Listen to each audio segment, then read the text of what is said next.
Welcome back. This is Breakfast with Bill Turtle and Louise Minchin. Our main news this morning, after more than 16 hours of talks through the night, an agreement has been reached between Greece and the rest of the Eurozone on a third bailout. With the very latest, we can speak now to our correspondent Christian Fraser, who's in Brussels. So finally, it seems a deal is done. What are the details? What can you tell us? Yes, finally we have white smoke. It's some interesting detail actually from the press conference that we just had.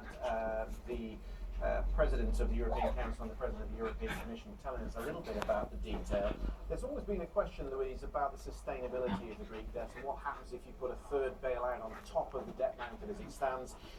Apparently, one of the solutions they've come up with is a privatisation fund, so the selling off of public assets in Greece, raising anything up to 50 billion euros.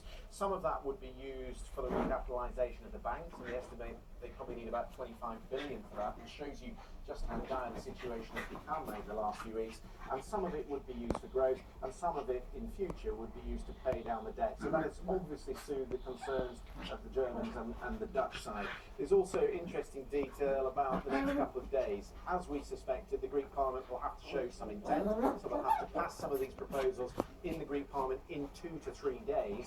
And then on Wednesday, the finance ministers will come together again in Brussels to discuss what they call bridging loans. Don't forget that the Greeks have to pay 7 billion euros to the ECB over July and August, and no one really knows yet how that is going to be funded. It could come from member states within the Eurozone, it could come from other measures, other pots of money that do exist, but all that detail has to be worked out once the Greek Parliament has shown that it can pass some of these reforms. So some interesting detail coming out from the Greek side. The most positive thing for them is that a third bailout discussions